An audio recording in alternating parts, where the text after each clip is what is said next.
Something very curious is happening behind the scenes in North Wales this morning. If you look closely at the training pitches today, through the mist and the cold, you would have seen silhouettes that shouldn't be there. We aren't talking about new signings just yet. We are talking about something potentially more significant. The medical room is emptying out. The tactics board is being rewritten. Just when everyone thought they had the measure of this squad, just when the opposition thought they knew exactly who would line up at the racecourse, the script has been flipped. Full names, full massive pieces of the puzzle, they are back on the grass. And it changes absolutely everything for the weekend. Right, let's get into the thick of it. Welcome back everyone, it's Rodrigo here. Before we get to the massive news about the squad returning to full fitness, we need to have a serious, grown-up conversation about the strategy of this football club. There is a lot of noise out there. There always is with Wrexham. The Hollywood owner's tag brings a circus with it, doesn't it? Every time a transfer window opens, the tabloids go wild. They think we're going to splash cash, like it's confetti, ripping up the team sheet and starting from scratch. But if you have been paying attention, really paying attention, to what is coming out of the boardroom, you'll know that is simply not the case. And frankly, thank goodness for that. We have had some very interesting clarifications recently regarding the January window. There's a question everyone is asking: what are the Red Dragons going to do? Are we going to buy our way to the Premier League? The answer is simple because the people in charge, the decision makers, have actually told us. Michael Williamson, the CEO, has been crystal clear. He used words that should be music to the ears of any supporter who understands the DNA of a successful club. He talked about being predatory. He talked about being opportunistic. Think about that for a second. That is not the language of panic. That is the language of a club that knows exactly what it's doing. Williamson pointed out that we built a new squad in the summer. We betted in 13 new players. To rip that up now and to start again, that would be an admission of failure. And let's be honest with ourselves, looking at where we are on the table and looking at the performances, has the summer recruitment been a failure? Absolutely not. It's been a massive success. However, that doesn't mean we sit on our hands. The club is looking to deepen the squad. You've seen this before under Phil Parkinson. Look at the history. Ryan Barnett, Ollie Palmer, Tom O'Connor, Eogan O'Connell. These lads arrived mid-season in the past and they didn't just fill a shirt. They changed the trajectory of the club. They made immediate and long-term impacts. So the strategy is clear. If a player becomes available who improves us, we strike. We are standing right on the edge of the playoff places for the Premier League. It would be bold, perhaps even foolish, not to strengthen if the right name pops up. But we are not going to throw money at a problem just to say we did it. That is not how this ownership works. They have a plan and they stick to it. Now, I want to dive into some data that came up recently because it perfectly illustrates why sometimes the new signing feeling comes from within the squad or through specific tactical tweaks. There's been a lot of talk about Jay Rodriguez. Now, I know, stick with me here, the analysis surrounding his potential impact or the impact of players like him is fascinating. The data shows that when a player of that profile, someone who drops deep, fills the gaps, works for the unit, is on the pitch, the defensive stability goes through the roof.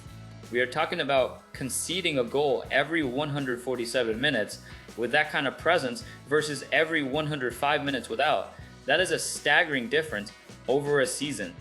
That's 26 goals fewer conceded. That is the difference between mid-table and automatic promotion. Why am I mentioning this? Because it highlights that Parkinson and the recruitment team value balance over flashiness. They value the clean sheet mentality, whether it's Rodriguez or maximizing the output of guys like Andy Cannon and Elliott. Lee, the focus is on tactical solidity. Parkinson has suggested there is more to come from the players already in the building, and he's right. We have players like Issa Kabore and Liberato Kakase mentioned in these analyses. Players who, when fit and firing, change the dynamic of the team completely. We've missed that drive. We've missed that ability to influence the game from wide areas due to injuries and international duties like AFCON. But the data says when they play, we are a different animal. So don't expect a circus this January. Expect surgical precision. Expect the club to be smart, calculating, and ruthless only when the perfect opportunity arises. That is how you run a football club properly.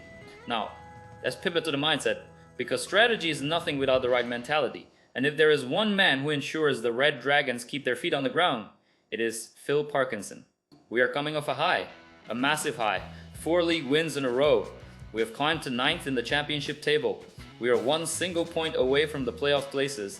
And of course, we cannot ignore that incredible night in the FA Cup, beating Nottingham Forest, a Premier League side, on penalties after a 3-3 thriller. That is the stuff of dreams. That is the magic of the cup. But here's the danger. Here's the trap.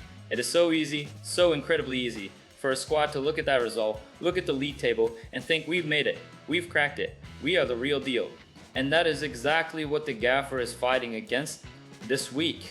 Parkinson has come out today with a very specific warning. He is not allowing anyone in that dressing room to get comfortable. He said, and I quote, "I think it's very important when you have a run like this, you don't just feel, oh, yeah, we've cracked it." He is absolutely spot on. This league, the championship, it is a grinder, it is relentless. Norwich City are coming to the racecourse on Saturday, and they do not care that we beat Nottingham Forest.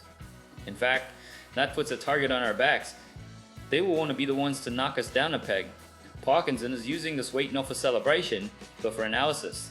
He's reviewing the last few games, looking for the flaws, looking for the cracks that the 3-3 draw might have papered over. Because let's be honest, conceding 3 goals, even against the Premier League side, shows there is work to do defensively. He talked about getting good training in the legs. That sounds simple, but it's vital. The emotional fatigue of a penalty shootout win can be just as draining as the physical fatigue. The players need to reset. It's good to get praised, Parkinson said, but that's gone now. That moment is history. We look forward to starting another run. That is the mentality of a winner. That is the mentality that got us out of the National League, that got us out of League 2, and that has us fighting for the Premier League right now. We have a massive month ahead. We have Ipswich Town in the next round of the Cup. But if we take our eye off the ball against Norwich, we will get punished. I love this about Parkinson. He never lets the hype, and there is a lot of hype around Wrexham, seep into the training ground inside those walls. It's about work. It's about improvement. It's about the next 3 points. And this brings me to the absolute headline news of the day. The news that ties everything together. The strategy, the mentality, and the tactical options for the Norwich game. Phil Parkinson has confirmed that 4 key players are closing in on a return from injury. We're talking about Kieffer Moore, Matty James, Issa Kabore, and Max Cleworth. Let's break this down because the significance of this cannot be overstated. First, Kieffer Moore, our top scorer. He has missed 3 successive matches with that hamstring issue. We have seen Sam Smith step up beautifully, netting in the wins against Blackburn and Derby, which is a credit to the squad depth we talked about earlier. But having a player of Moore's caliber back, that is a game changer. He offers a focal point, a physical presence that terrifies championship defenders. Parkinson revealed that the bad weather leading up to the Forest game actually played a part in the decision to leave him out. If they had a few more days on the grass, he might have been on the bench. But looking back, that was a masterstroke of patience.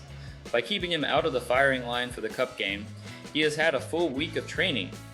Parkinson says he comes back into the group refreshed. A refreshed Kieffer Moore for the final 20 games of the season. That is a frightening prospect for the rest of the league. Then we have the midfield and defensive reinforcements. Matty, James, and Max Cleworth missed the Forest game due to back and tendon issues respectively. Again, Parkinson emphasized the need to rotate. He said Max and Matty needed that break. Matty James had an injection in his back on Friday. That sounds painful, but in football terms, is often just the maintenance needed to get through a grueling schedule. Max Cleworth has been carrying a tendon problem for a while, so taking him out of the firing line, as the manager put it, allows that inflammation to settle. And the news today? He's trained today, and he looked good. And let's not forget Issa Kabore. He's been gone for 2 months, first with a hamstring injury, then representing Burkina Faso at AFCON. He hasn't played for Wrexham since November 8th against Charlton, but he is back in North Wales. Parkinson says he is chomping at the bit. His character is immense. Having his pace, his energy, and his defensive capability back in the fold is like making a multi-million-pound signing in January without spending a penny. But here's a detail that shows just how thorough the club is being. They didn't just rely on training. Wrexham played a behind-closed-doors friendly against Premier League Liverpool on Tuesday. Just imagine that Wrexham versus Liverpool away from the cameras. This game was crucial for getting minutes into legs. Andy Cannon, a long-term absentee, played. Callum Burton was excellent in goal. Parkinson said the club was represented really well, and that the effort meant just as much to him as the Forest win. That is high praise. It wasn't quite time for Elliot Lee, Lewis Brunt or Danny Ward, the game came a tiny bit too soon for them. But the fact that we are playing Liverpool in friendlies to get players fit shows the level we are operating at. It shows the relationship the club is building with the elite. So to recap, Moore is fresh. James and Cleworth are rested in training. Kabore is back from international duty and hungry. Andy Cannon has minutes in his legs against Liverpool. The cavalry isn't just coming, the cavalry is here. This changes the complexion of the Norwich City game completely. We aren't going into this match just hoping to hang on to our form. We are going into it with our big guns reloaded. The gaffer has options. He has competition for places, which is exactly what you want to keep that complacency away. If Kieffer Moore starts, Norwich has to change their entire defensive setup. If Kabore is available, our flanks become lethal. The spine of the team is strengthening at the exact right moment. The strategy is working, the mentality is elite, and the squad is getting healthy. I don't know about you, but I have a very good feeling about Saturday. The mist is cleared at the training ground, and what's emerged looks like a team ready to hunt down that playoff spot. Let me know in the comments, who starts for you against Norwich? Do you bring Moore straight back in, or do you stick with the winning formula? I'm Rodrigo. Keep the faith, keep supporting the Red Dragons, and I'll see you at the race course. Cheers.